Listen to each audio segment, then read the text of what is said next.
Signori, buongiorno, buongiorno a tutti, grazie della vostra presenza. Questa praticamente è un'iniziativa che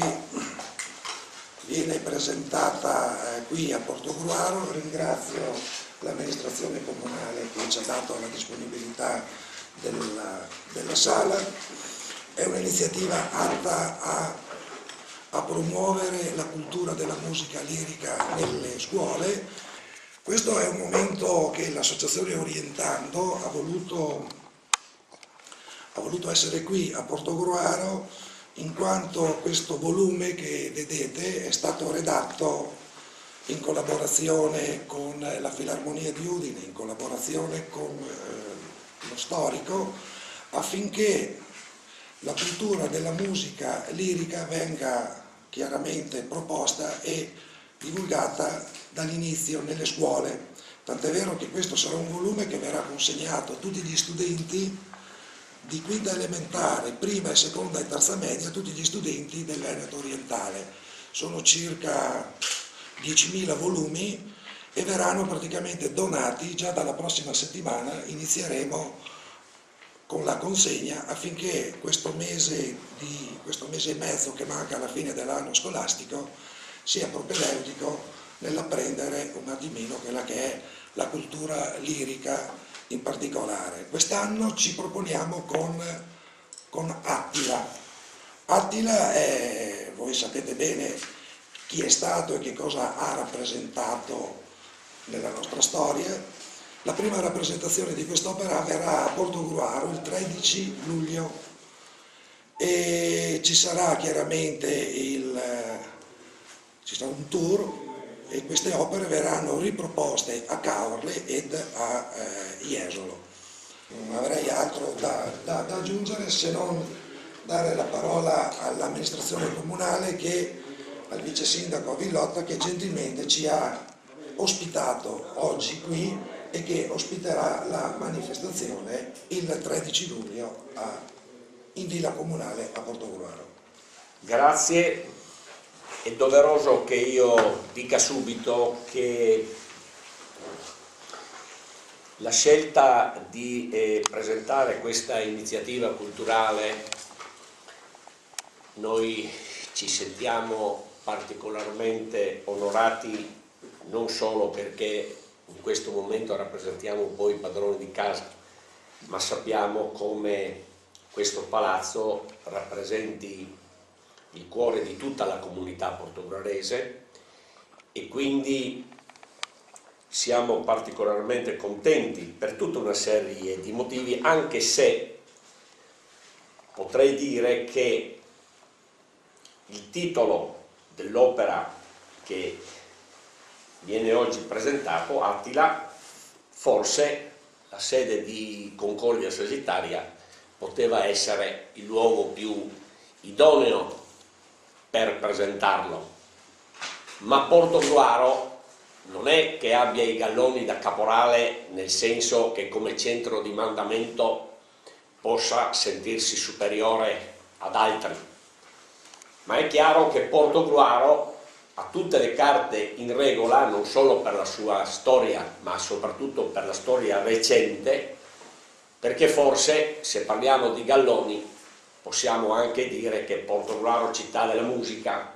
non è un darsi dei meriti che vanno oltre quelle che sono le cose sostanziali che questa comunità da tantissimo tempo porta avanti. Il riferimento non va solo all'Istituto Filarmonico che ha 170 anni, ma va anche alle recenti esperienze con l'estate musicale e la scuola di musica Santa Cecilia, che tanto ci onora non solo nel territorio veneto ma anche nel territorio friulano.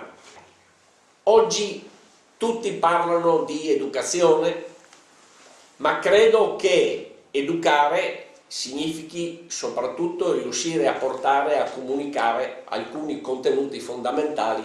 per la formazione non solo dell'individuo ma soprattutto del cittadino. Educare alla cittadinanza è fondamentale per partecipare alla vita della comunità ma credo che educare anche alla formazione sia un compito che non spetta solo alla scuola, ma la famiglia e la comunità deve farsi carico di questi elementi che sono fondamentali.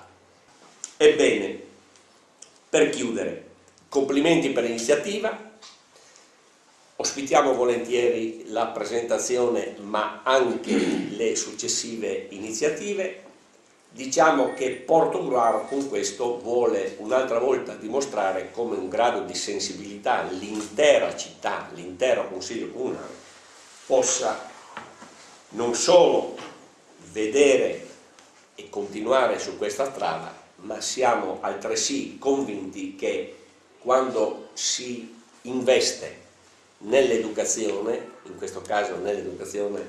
della musica, di una musica che ha anche una grande storia, che molte volte viene molto più apprezzata fuori che non dentro al nostro paese. La rappresentazione viene eseguita dalla Filarmonia di Udine, che è qui ben rappresentata dal maestro Barchi, il quale non vede l'ora di... Allora, no, alcune cose così, alcuni segnali importanti da dare sono questi. Uno è che questo progetto credo che sia non solo bellissimo ma anche geniale, perché portare verso la scuola, all'interno della scuola media o della quinta elementare, un testo come Attila o come l'opera in generale, un testo antico, dove ci sono parole naturalmente da capire, sensi, azioni, no? Che gli stessi addetti ai lavori devono andare a vedere sul vocabolario cosa vuol dire tal frase, tal, perché non è, ecco, questo vuol dire veramente investire sui giovani e, come ha detto lei, effettivamente appassionarli, perché la lirica in generale, soprattutto in Italia, adesso non voglio vedere cosa fanno oltre il nostro confine, ma è in decadenza, cioè ha bisogno, ma per mille motivi, non perché non può più reggere l'opera lirica, è vecchia e quindi no, anzi direi che non regge perché i costi per accedere ad andare a vedere uno spettacolo o l'Arena o la Scala o la Fenice o a Trieste sono pesantissimi. Io ogni anno, diciamo così per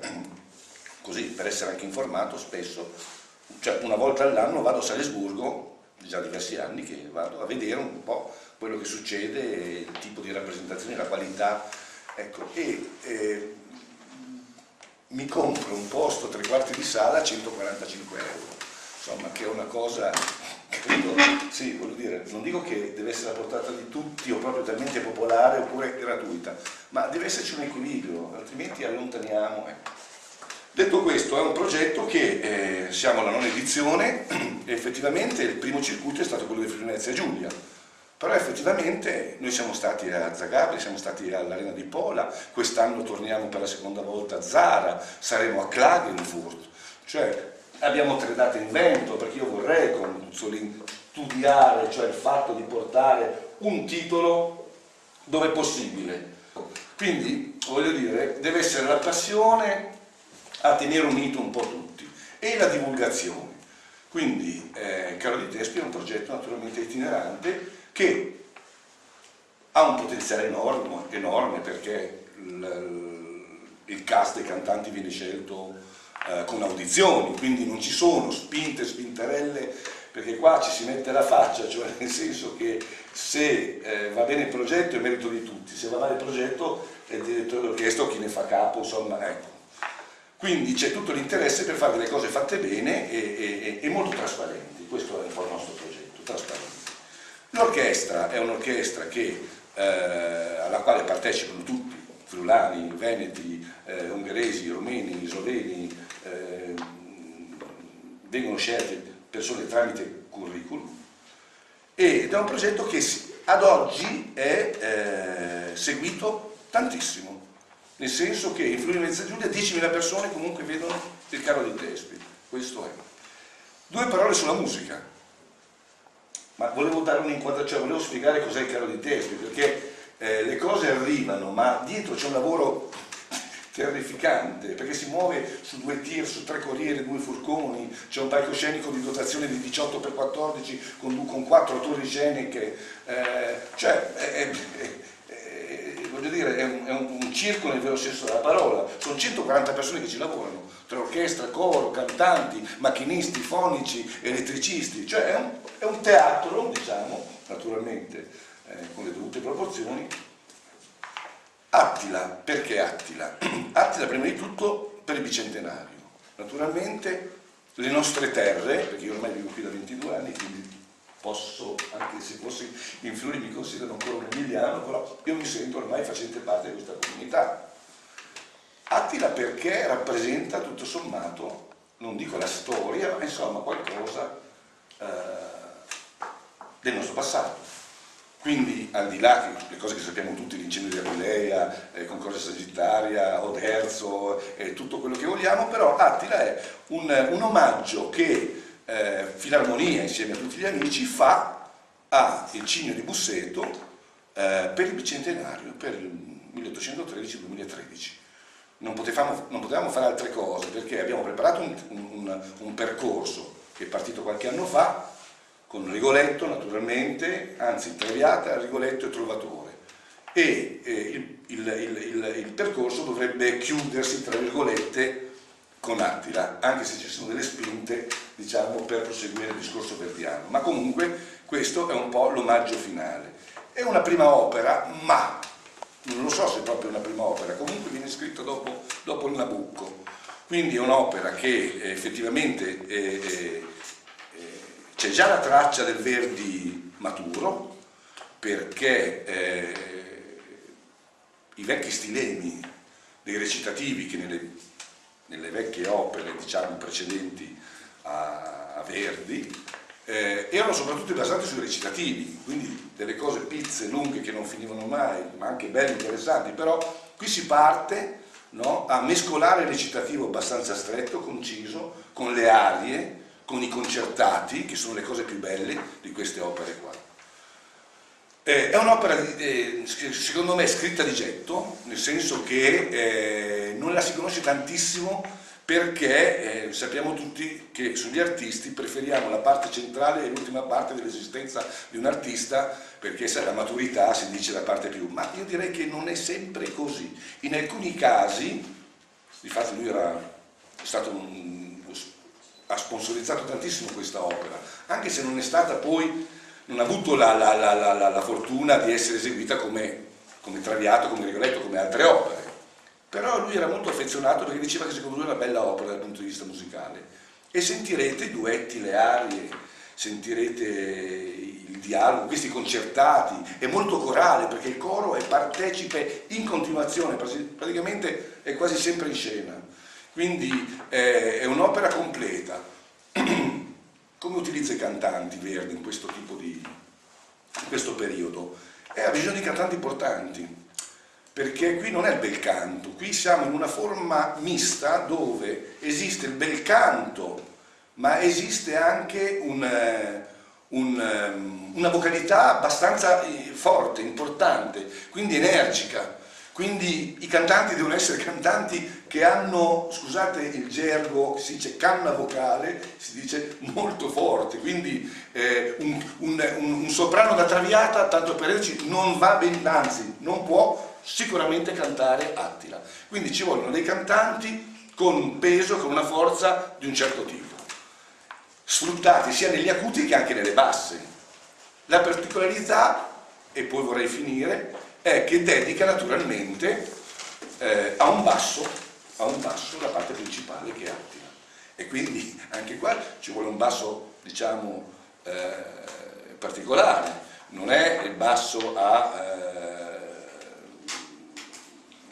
sparafucile, insomma, tanto per intenderci. Ci vuole anche qua una canna vocale molto forte, e abbiamo scelto 2 bassi, uno tedesco e uno russo, perché avremo una doppia compagnia, perché le recite sono tante, quindi c'è bisogno anche di un'alternanza. Quindi è un'opera molto complessa dal punto di vista della struttura sia vocale che anche proprio di scrittura compositiva, ma è un'opera molto bella che credo che valga la pena essere ascoltata,